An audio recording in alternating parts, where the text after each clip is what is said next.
Hello everyone, आप सभी का बहुत बहुत स्वागत है। तो आज की इस वीडियो में हम करेंगे जीवों का वर्गीकरण नामक जो चैप्टर है आपके साइंस में।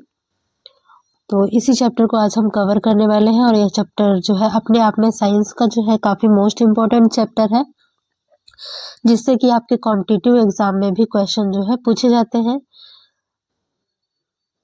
और जो कोई भी नए हैं हमारे चैनल पर, तो चैनल को सब्सक्राइब कर लीजिएगा, वीडियो को लाइक और शेयर कर दीजिएगा। तो यहाँ पर ज़्यादा बातें हम नहीं करेंगे, केवल अपने टॉपिक पर ध्यान देंगे। तो सबसे पहले देखते हैं, दिया गया है जीवों का वर्गीकरण। तो सबसे पहले हम इसके बेसिक से शुरू करेंगे।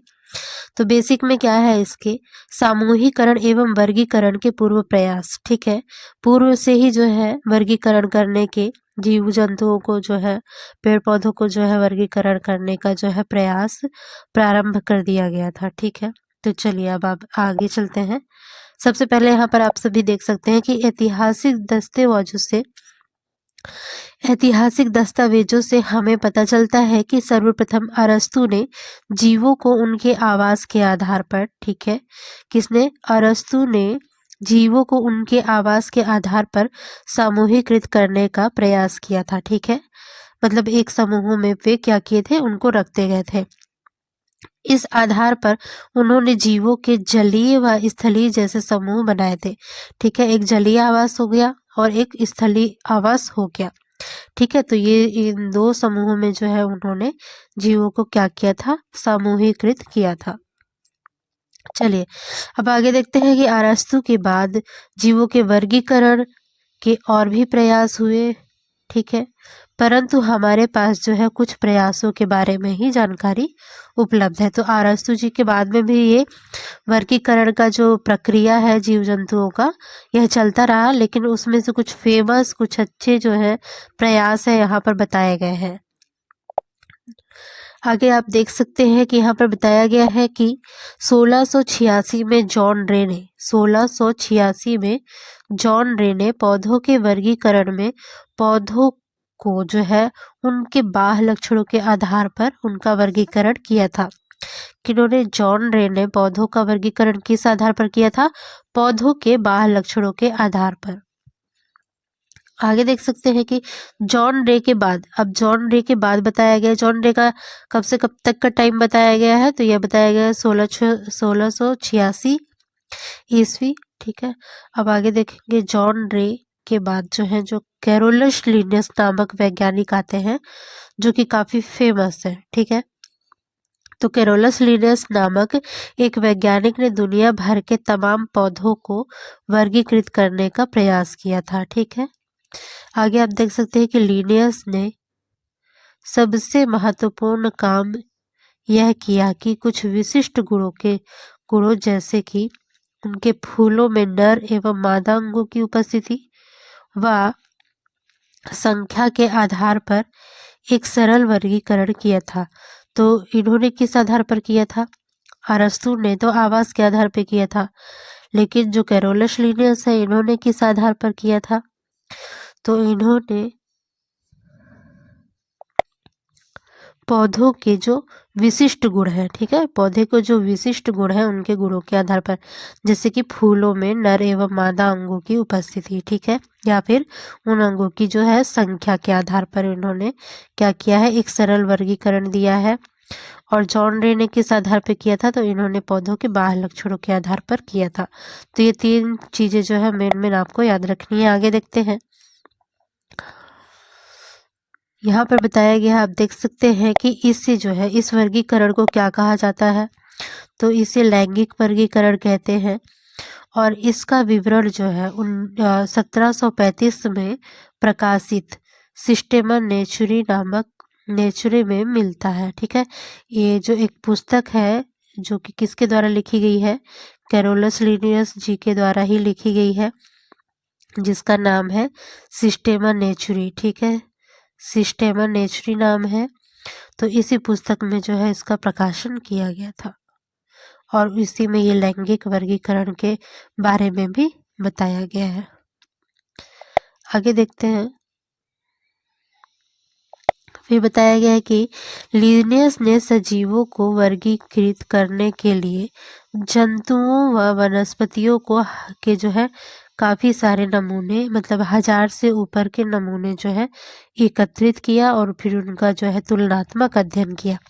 तो लिनियस जी ने क्या किया, सजीवों को वर्गीकृत करने के लिए, ठीक है, जितने भी सजीव हैं इनको वर्गीकृत करने के लिए इन्होंने क्या किया, सबसे पहले 1000 से भी ऊपर जीव जंतुओं वनस्पतियों को जो है एक साथ एक समूह में रखा था, ठीक है, इनके नमूनों को जो है एक समूह में एकत्रित किया। इसके बाद फिर क्या किया उन्होंने, इतना बड़ा समूह क्यों इकट्ठा किया था, तो तुलना करने के लिए ही किया होगा, जाहिर सी बात है। तो तुलनात्मक अध्ययन किया उन्होंने, ठीक है, तथा एक ऐसा वर्गीकरण विकसित करने में यह सफल हो गए जिससे जो है जंतुओं व वनस्पतियों की प्रत्येक जाति को पृथक पृथक कर वर्गीकृत किया जा सकता था। ठीक है, इतना सबको समझ में आ गया। तो ये जो है सफल हो गए थे, जिसके आधार पर जो है जंतुओं एवं वनस्पतियों को जो है इनकी प्रत्येक जाति को पृथक पृथक वर्गीकृत किया जा सकता था। अब आगे देखते हैं।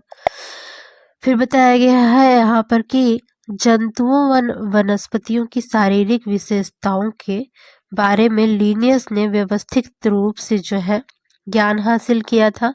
किसके बारे में, जंतुओं एवं वनस्पतियों की शारीरिक विशेषताओं के बारे में इन्होंने क्या किया था, व्यवस्थित रूप से जो है ज्ञान हासिल किया था।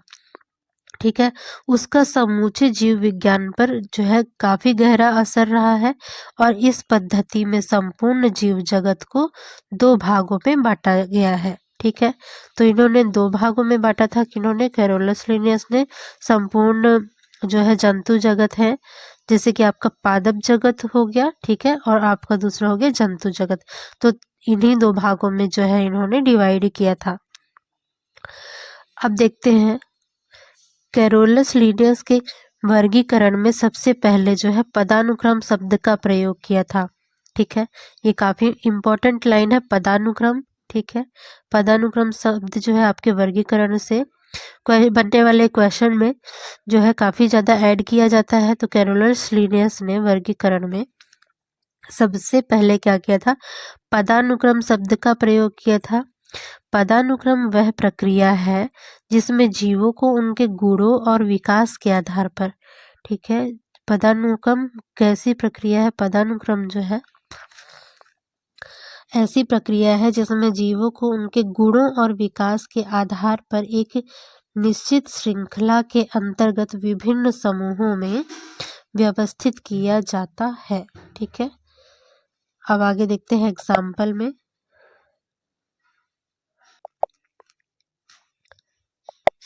यहाँ पर आप सभी देखेंगे कि मनुष्य का पदानुक्रम, ठीक है, पदानुक्रम मतलब क्लासिफिकेशन, आप समझ सकते हैं। ठीक है, तो यहाँ पर किसको बताया गया है, मनुष्य का क्लासिफिकेशन ही बताया गया है कि किस क्रम में जो है इन्हें व्यवस्थित किया गया है।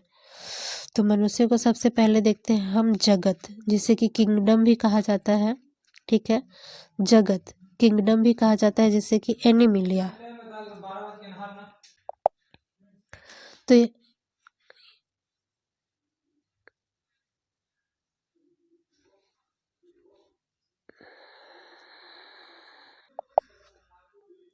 तो यहाँ पर आप सभी देख सकते हैं कि मनुष्य का पदानुक्रम बताया गया है, मतलब मनुष्य का क्लासिफिकेशन बताया गया है। तो इसे हम जल्दी जल्दी से देखेंगे। तो मनुष्य का जो किंगडम है, जो जगत है, वह क्या है, वह एनिमिलिया है। ठीक है, एनिमिलिया में कौन कौन से तरह के जंतु रखे गए हैं, ऐसे जंतु जो बहुकोशिकीय हों और यूकैरियोटिक हो। यूकैरियोटिक मतलब जिनमें की केंद्रक झिल्ली जो है उपस्थित होती है। ठीक है, जिनमें जो है केंद्रक झिल्ली जो है उपस्थित रहती है, और अंतर्ग्रहण पोषण विधि। ठीक है, ये तीनों जो है पाए जाते हैं, वे किसमें सम्मिलित किए गए हैं, एनिमिलिया में। ठीक है, और एनिमिलिया क्या है, जगत है, किंगडम है मनुष्यों का। ठीक है, आगे देखते हैं। यहाँ पर हम देखेंगे संघ, फाइलम। ठीक है, फाइलम में क्या है, फाइलम में आपका कॉर्डेटा है। कॉर्डेटा के अंतर्गत कौन कौन से जंतु आते हैं, ऐसे जंतु जिनमें कि कशेरुदंड होता हो, ठीक है, और जोड़ीदार उपांग होते हो। फिर हम देखेंगे कि वर्ग दिया गया है, क्लास जिसे हम कहते हैं। क्लास क्या है? मेमेलिया है। और मेमेलिया क्लास में कैसे जंतुओं को रखा गया है? तो शरीर जो है रोए से ढका हुआ हो और बाह्यकर्ण उपस्थित हो, ठीक है। फिर देखेंगे गण, ऑर्डर जिसे कहते हैं। ऑर्डर जो है प्राइमेट्स है, ठीक है। इनमें क्या है, इनमें कौन कौन से लक्षण देखे गए हैं? तो अंगूठों की उपस्थिति, ठीक है, अंगूठों की स्थिति विपरीत, और अग्रपाद एवं पश्चपाद में 5 अंगुलियों की व्यवस्था को जो है देखा गया है। मतलब ऐसे जीवों को जो है इस ऑर्डर में सम्मिलित किया गया है। आगे देखेंगे जिनमें से कि एक मनुष्य भी है, ठीक है। आगे देखेंगे कि कुल, यहाँ पर फैमिली दिया गया है। फैमिली क्या है? होमिनिडी है। और होमिनिडी है इसमें, जो कि 2 पैरों से चलने वाला है, द्विपाद चालन। फिर आप देखेंगे कि वंश है। वंश में, वंश क्या है? मनुष्य का होमो है। और ऐसे जीव जिनमें मतलब सुविकसित मस्तिष्क हो, तो किसका मस्तिष्क सुविकसित होता है? तो वह होता है मनुष्यों का, इसीलिए इसमें होमो है यहाँ पर। फिर आप देख सकते हैं कि जाति दिया गया है, और जाति क्या है मनुष्य की? तो सैम्पियंस है, ठीक है। आशा करते हैं कि आप सभी को समझ में आया होगा। आगे देखते हैं। फिर यहाँ पर आप सभी देख सकते हैं कि द्विजगत वर्गीकरण में कुछ कमियां भी रही हैं, ठीक है। जैसे कि इस वर्गीकरण में लिनियस ने सभी जीवों को सिर्फ 2 वर्गों में सीमाबद्ध कर दिया था, ठीक है। परंतु कई ऐसे जीव भी पाए जाते हैं जो कि पादप एवं जंतु दोनों के लक्षण दिखाते हैं, ठीक है। अर्थात पादप एवं जंतुओं के बीच की कड़ी होते हैं, ठीक है। जैसे कि आपका यूग्लिना हो गया, ये क्या है? आपके पादप और जंतुओं के बीच की कड़ी है, ठीक है। तो द्विजगत वर्गीकरण की जो मेन इम्पोर्टेंट कमियां यही थी कि कुछ जीव ऐसे भी थे कि जो पादप का लक्षण भी दिखाते थे और जंतु का लक्षण भी दिखाते थे। जैसे कि ये आपका युगलीना हो गया, ठीक है। ये क्या है? आपके जो जंतु हैं और पादप, इनके बीच की कड़ी है, ठीक है। मतलब ये कैसा है? यह स्वपोषी भी है, यह परपोषी भी है, ठीक है। इसमें हरित लवक भी पाया जाता है, और इसमें अन्य कई ऐसे लक्षण भी पाए जाते हैं जो जंतुओं से मिलते जुलते हैं, और कुछ लक्षण ऐसे पाए जाते हैं जो कि पादपों से मिलते जुलते हैं। इसीलिए इसे क्या कहा गया है? जंतु एवं पादपों के बीच की कड़ी, ठीक है। तो इतना आशा करते हैं कि आप सभी को समझ में आ गया होगा और भूलेगा नहीं। चलिए अब आगे हम देखते हैं, जल्दी से हम इस चैप्टर को कंप्लीट करेंगे। तो यहाँ पर दिया गया है द्विजगत वर्गीकरण में कुछ कमियां थी जो कि हमने बात कर ली है, ठीक है। अब यहाँ पर आप देख लीजिए कि युगलीना से संबंधित कुछ मोस्ट इम्पोर्टेंट चीज़ें जो है आपकी बुक में बताई गई हैं। तो युगलीना क्या है? एक ऐसा जीव है जिसमें जंतु और पौधे दोनों के लक्षण मिलते हैं, ठीक है। जैसा कि हमने बताया अभी कि इसमें जंतुओं एवं पौधों दोनों के लक्षण जो है मिलते हैं, और यह एक कोशिकीय जीव है। कैसा जीव है? एक कोशिकीय जीव है। मतलब ये अपनी जितनी भी जैविक क्रिया है वह अपनी केवल एक कोशिका से ही संपन्न करता है, ठीक है। आगे देखेंगे, इसमें हरित लवक पाया जाता है और इसमें कोशिका भित्ति का अभाव होता है। हरित लवक तो पाया जाता है, लेकिन क्या होता है?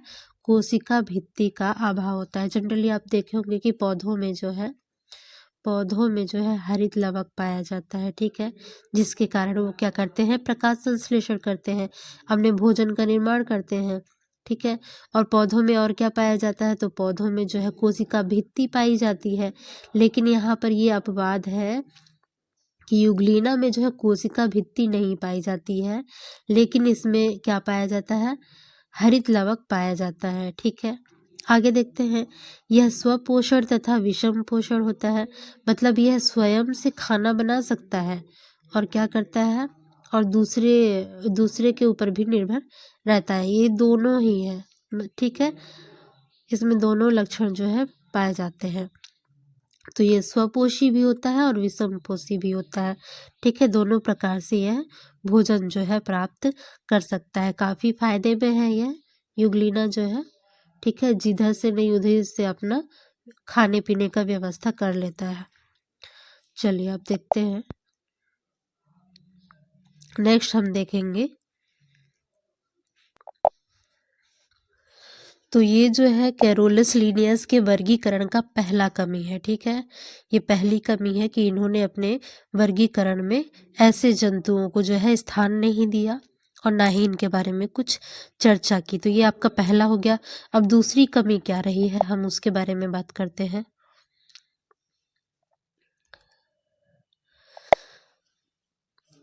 तो दूसरी कमी क्या थी कि लिनियस की जानकारी के दायरे में उन्होंने क्या किया था, कोशिका एवं उनकी आंतरिक संरचनाओं के संदर्भ में कोई जानकारी नहीं दी थी, ठीक है। क्या किया था उन्होंने, मतलब अपने वर्गीकरण में उन्होंने क्या किया था, कोशिका एवं उनकी आंतरिक संरचनाओं के बारे में कोई जानकारी नहीं दी थी, ठीक है।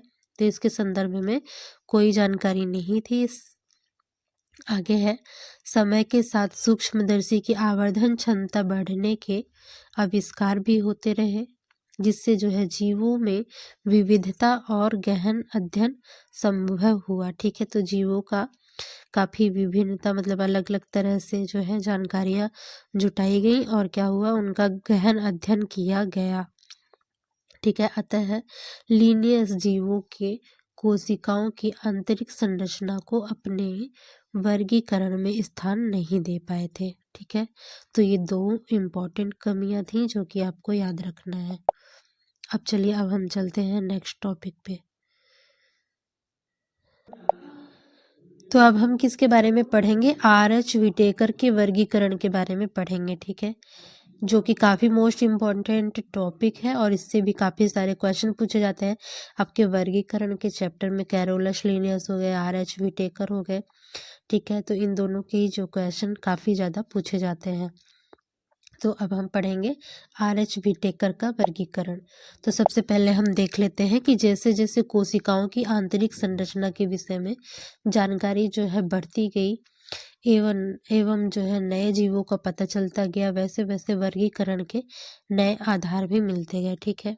ऐसे ऐसे आधार जो है मिलने लगे, जिसके आधार पर हम कई जीवों को जो है क्या कर सकते थे, पहचान करके क्लासीफाई कर सकते थे, ठीक है। जिनमें से एक क्या था, कोशिका, ठीक है। कोशिका एक ऐसा आधार था जिसके आधार पर क्या किया गया, जीवों को जो है वर्गीकृत किया गया। तो आगे इसके बारे में हम पढ़ेंगे। इसके साथ ही वर्गीकरण के नए तरीके भी खोजे गए, ठीक है। ऐसा ही एक वर्गीकरण जो है 1969 में आर.एच. विटेकर, ठीक है, जैसा कि अभी बताया कि आर.एच. विटेकर ने दिया था, ठीक है। कब दिया था, 1969 में आर.एच. विटेकर ने ऐसा ही एक वर्गीकरण दिया था। तो अब यहाँ से हम किससे पढ़ने वाले हैं, आर.एच. विटेकर का वर्गीकरण, ठीक है। तो इसे भी काफ़ी गौर से ध्यान से आप सभी सुनिएगा और अपनी कॉपी में जो है नोट्स कर सकते हैं। तो सबसे पहले आप देख सकते हैं कि यहाँ पर बताया गया है कि विटेकर ने संपूर्ण जीव जगत को 5 जगत वर्गीकरण में, अर्थात कि 5 जगत में वर्गीकृत किया था, ठीक है। तो विटेकर ने, आर.एच. विटेकर ने क्या किया था, संपूर्ण जीव जगत को 5 जगत में वर्गीकृत किया था, ठीक है। इस वर्गीकरण के मुख्य आधार थे, तो इस वर्गीकरण के मुख्य 3 आधार रहे हैं। और जबकि आपके जो कैरोलस लिनियस थे, उन्होंने जीव जगत को कितने भागों में डिवाइड किया था, तो उन्होंने 2 भागों में डिवाइड किया था। आपका एक पादप जगत और आपका दूसरा था जंतु जगत, ठीक है। इनमें जो है उन्होंने क्या किया था, वर्गीकृत किया था पूरे जीवों को, ठीक है। जीव जगत को किसमें, पूरे जीवों को, संपूर्ण जीव जगत को 2 भागों में डिवाइड किया था, एक पादप जगत और एक जंतु जगत, ठीक है। और इन्होंने, आर.एच. विटेकर ने कितने भागों में डिवाइड किया है, तो इन्होंने टोटल 5 भागों में जो है डिवाइड किया है। तो जो आपके कैरोलस लिनियस थे, उनका आधार क्या था, वर्गीकृत करने का, तो उसका आधार था गुण, लक्षण और उनके जीवों के विकास। ठीक है, जीवों के गुण, लक्षण और उनके विकास के आधार पर उन्होंने क्या किया था, डिवाइड किया था। ठीक है, और इन्होंने क्या किया है, इन्होंने किस आधार पर वर्गीकृत किया है 5 जगत में, तो यह आप देख लीजिए। टोटल 3 आधार बताए हैं इन्होंने, कौन कौन से। तो सबसे पहला आपका है केंद्रक झिल्ली की अनुपस्थिति व उपस्थिति। ठीक है, केंद्रक झिल्ली की उपस्थिति और अनुपस्थिति के आधार पर इन्होंने क्या किया है, जीवों का वर्गीकरण किया है।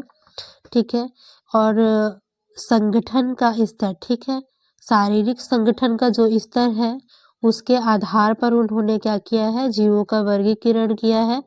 और थर्ड है आपका जो है पोषण प्राप्त करने की विधि।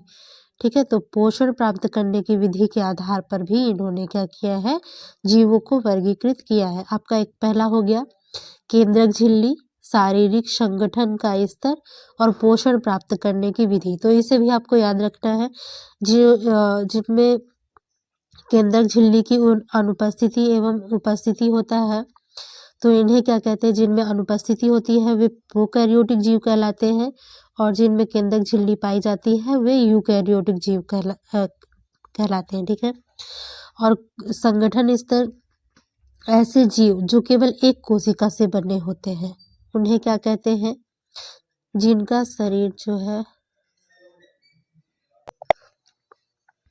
ऐसे जीव जिनका शरीर जो है केवल एक कोशिका का बना हुआ होता है वे एक कोशिकी कहलाते हैं, और जिनका शरीर जो है बहु कोशिकाओं का बना हुआ होता है वो क्या कहलाते हैं, वह बहुकोशिकीय कहलाते हैं। ठीक है, पोषण प्राप्त करने की विधि में कुछ जीव ऐसे होते हैं जो स्वपोषी होते हैं, अर्थात स्वयं का भोजन खुद बनाते हैं, और कुछ जीव जो होते हैं दूसरों पर निर्भर करते हैं, जिससे कि विषमपोषी कहते हैं।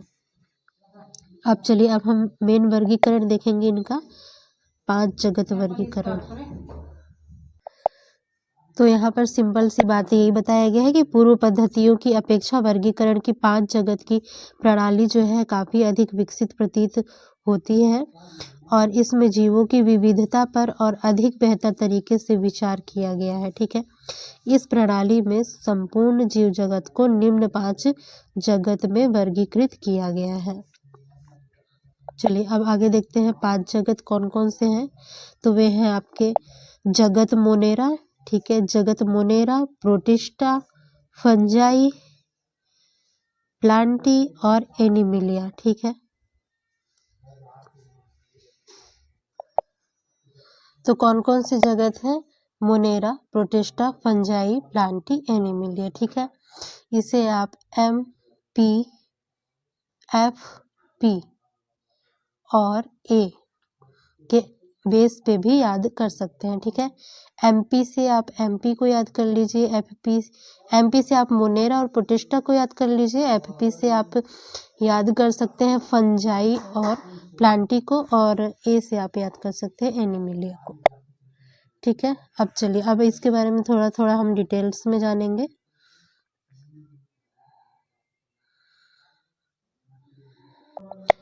तो यहाँ पर आप सभी सबसे पहले देख सकते हैं कि सजीव, यहाँ पर क्लासिफाई किसे किया गया है, सजीवों को वर्गीकृत किया गया है। तो सजीव को आप देख सकते हैं। फिर आप देखेंगे प्रोकैरियोटिक और यूकैरियोटिक में डिवाइड किया गया है सजीवों को, मतलब कि उनकी केंद्रक झिल्ली के आधार पर डिवाइड किया गया है। ठीक है, केंद्रक झिल्ली के आधार पर क्या किया गया है, वर्गीकृत किया गया है। किस भाग में, 2 भाग में। कौन कौन से, एक आपका प्रोकैरियोटिक हो गया जिनमें केंद्रक झिल्ली पाई जाती है वो प्रोकैरियोटिक है, और जिनमें केंद्रक झिल्ली पाई नहीं जाती है, जिनमें नहीं पाई जाती है वे प्रोकैरियोटिक है। ठीक है, और जिनमें केंद्रक झिल्ली पाई जाती है वे क्या है, वे यूकैरियोटिक है। ठीक है, तो इस आधार पर इन्हें सजीवों को 2 भागों में डिवाइड किया गया है। आगे देखेंगे अब किस भाग में डिवाइड किया गया है, तो अब यहाँ पर बताया गया है कि कोशिकाओं के आधार पर। ठीक है, दूसरा आधार कौन सा था, कोशिका था, हमने देखा था।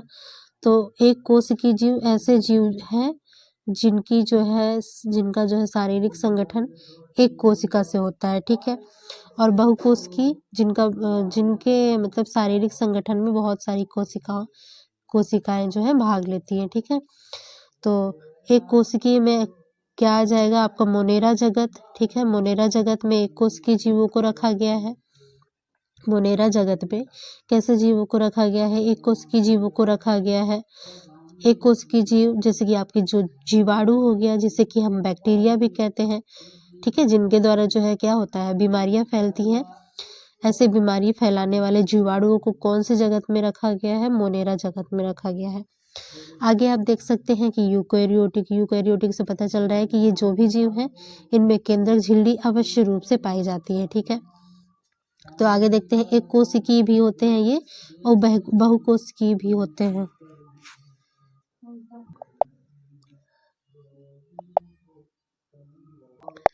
तो यहाँ पर आप देख सकते हैं कि यूकैरियोटिक्स में वे जीव जो एक कोशिकीय हैं, ठीक है, वे कौन से जीव हैं, तो वो आपका प्रोटिस्टा जगत में रखा गया है। और क्या है, अमीबा, ठीक है।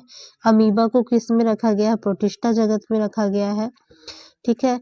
और ये जो प्रोटिस्टा जगत में कैसे जीव रखे जाते हैं, ऐसे जीव जो कि यूकैरियोटिक हो और एक कोशिकीय हो, ठीक है।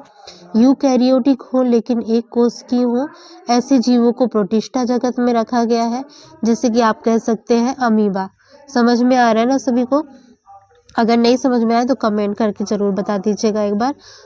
फिर आप सेकंड में आप देख सकते हैं बहुकोशिकीय जीव, ऐसे जीव जिनका शारीरिक संगठन बहुकोशिकाओं से निर्मित हुआ है, ठीक है। तो इसमें आप देख सकते हैं कि इन्हें भी क्या है, दो भागों में डिवाइड किया गया है। अब दो बहुत सारी कोशिकाओं से तो निर्मित है, लेकिन अब इन्हें किस आधार पर वर्गीकृत किया गया है, कोशिका भित्ति की उपस्थिति और अनुपस्थिति के आधार पर, ठीक है। एक है आप देख सकते हैं कि कोशिका भित्ति सहित है, ठीक है, मतलब कि जिसमें कोशिका भित्ति पाई जाती है। और एक है आपका कोशिका भित्ति रहित, कोशिका भित्ति रहित मतलब कि जिसमें कोशिका भित्ति नहीं पाई जाती है। तो ऐसे जीव जो है कोशिका भित्ति किन में पाई जाती है, पादपों में पाई जाती है, आप देख सकते हैं, ठीक है। और कोशिका भित्ति किन में नहीं पाई जाती है, जो आपके जीव जंतु होते हैं उनमें कोशिका भित्ति नहीं पाई जाती है। लेकिन फिर भी यहाँ पर आप देखेंगे कि कोशिका भित्ति जिनमें पाई जाती है, तो उन्हें भी किस आधार पर अब डिवाइड किया गया है, उन्हें पोषण के आधार पर डिवाइड कर दिया गया है। जैसा कि ऊपर में हमने देखा था कि 3 भागों में डिवाइड किया गया है, यदि आपको याद होगा तो। यहाँ पर बताया गया है, देखिएगा, प्रकाश संश्लेषण करने में अक्षम ऐसे जीव जो प्रकाश संश्लेषण करने में सक्षम नहीं है, लेकिन उनमें कोशिका भित्ति पाई जाती है, ठीक है। और ऐसे पादप जिनमें कि प्रकाश संश्लेषण करने की क्षमता पाई जाती है, ठीक है। तो पोषण के आधार पर यहाँ पर डिवाइड किया गया है, आप देख सकते हैं। जैसे कि आपका हो गया फंजाई में आपका है एग्जाम्पल के रूप में राइजोपस, ठीक है। तो इस एग्जाम्पल को भी आपको याद रखना है।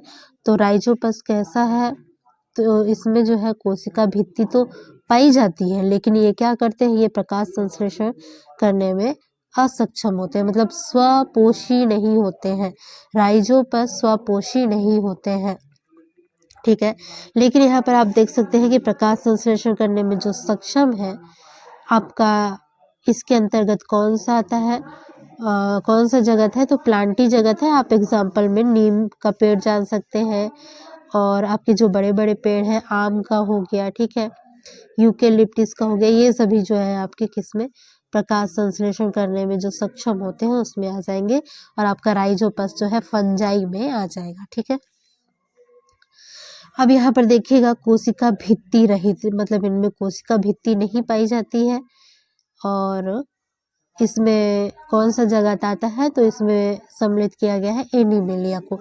एनीमिलिया में कौन आते हैं, तो एनीमिलिया में आपके आ जाते हैं कॉर्डेट एनिमल, जिनमें कि कॉर्डेट कशेरुदंड वगैरह जो है उपस्थित होता है, और उपास्थियाँ भी पाई जाती हैं, और 2 जोड़ी उपांग भी पाए जाते हैं। ऐसा कुछ लक्षण आपने पढ़ा है अभी, तो मतलब ये सभी लक्षण जो है इनमें एनीमिलिया में पाए जाते हैं। एग्जाम्पल के रूप में आपका हो गया मछली और मनुष्य, ठीक है।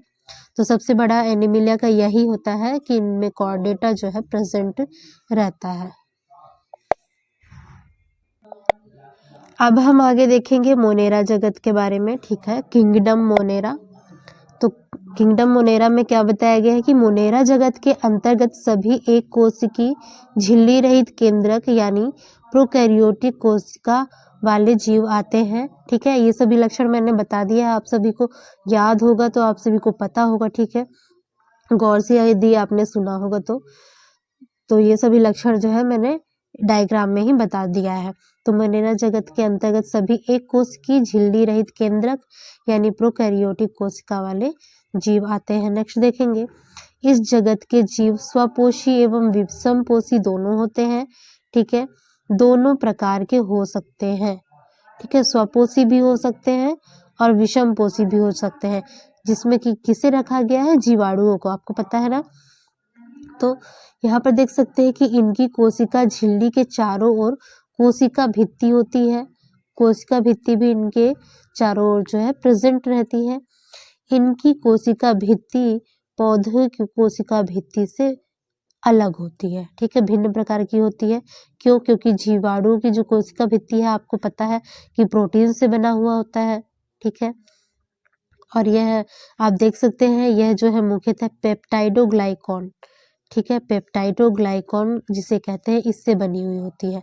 तो जीवाणुओं की जो कोशिका भित्ति होती है किससे बनी हुई होती है, पेप्टाइडोग्लाइकॉन से बनी होती है। पेप्टाइडोग्लाइकॉन बोले या ग्लाइकेन बोले दोनों एक ही है। तो आपका ये क्वेश्चन भी जो है आपके एग्जाम में पूछा जाता है। तो जीवाणुओं की कोशिका भित्ति पेप्टाइडोग्लाइकॉन से बनी होती है और यह जो आपका पेप्टाइडोग्लाइकॉन है यह प्रोटीन एवं कार्बोहाइड्रेट नामक पदार्थ से मिलकर बना हुआ होता है। किससे बना हुआ होता है, प्रोटीन एवं कार्बोहाइड्रेट पदार्थ से बना हुआ होता है। उदाहरण में आप देख सकते हैं जीवाणु व एनाबेना, ठीक है। आगे देखते हैं, 1 ग्राम उपजाऊ मिट्टी में लगभग 1 अरब तथा लगभग 1 मिलीलीटर ताजे दूध में 30 अरब जीवाणु पाए जाते हैं। तो यह भी काफी इम्पोर्टेंट है कि 1 ग्राम मिट्टी आप ले लो और उसमें कितने, उसे आप माइक्रोस्कोप के नीचे रख के देखोगे तो उसमें 1 अरब से भी ज़्यादा जो है आपको जीवाणु दिखाई देंगे, ठीक है। इसी तरह से लगभग 1 मिलीलीटर ताजे दूध में कितने जीवाणु होते हैं, 30 अरब तक के जीवाणु पाए जाते हैं।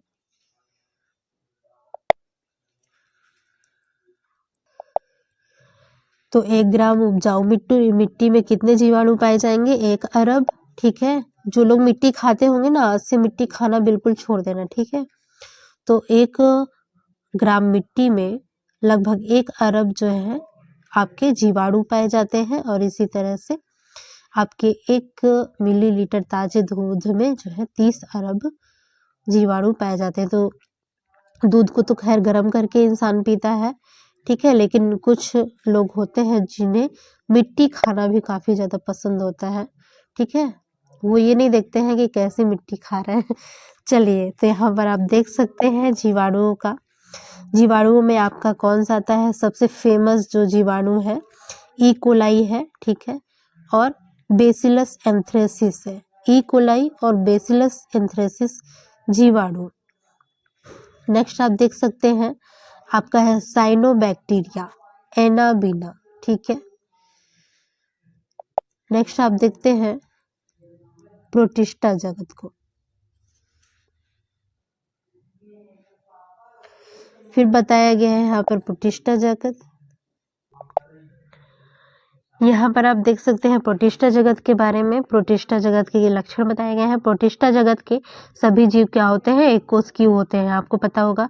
आगे देखते हैं, झिल्ली सहित केंद्रक यानी कि यूकैरियोटिक कोशिका वाले होते हैं।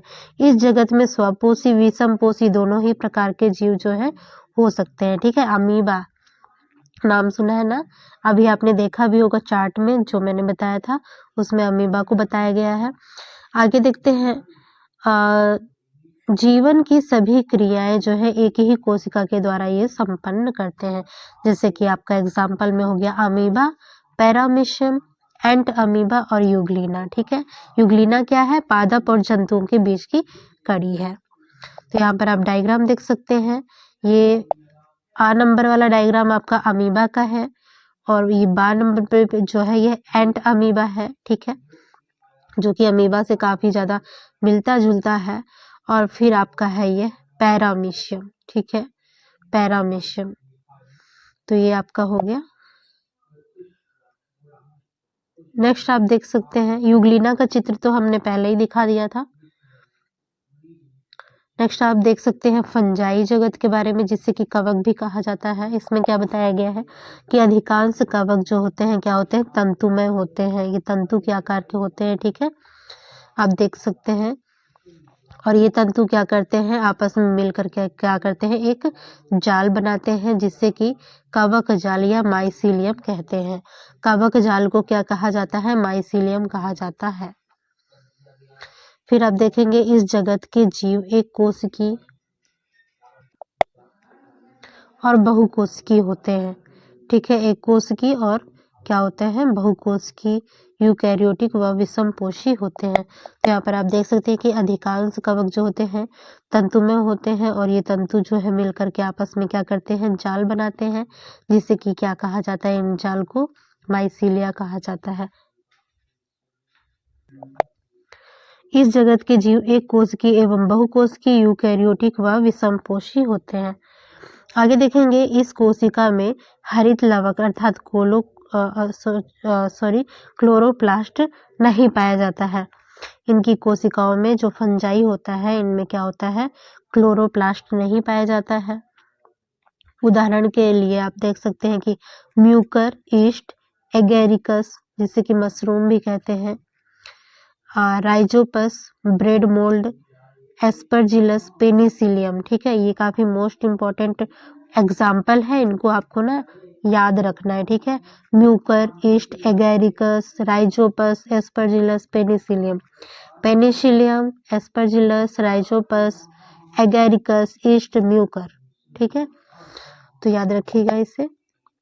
आप यहाँ पर देख सकते हैं कि ये आपका राइजोपस है, ब्रेड मोल्ड, ठीक है, पेनिसिलियम है ये जिसकी की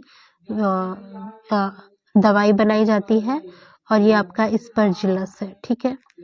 आगे देखेंगे हम, यहाँ पर आप देख सकते हैं कि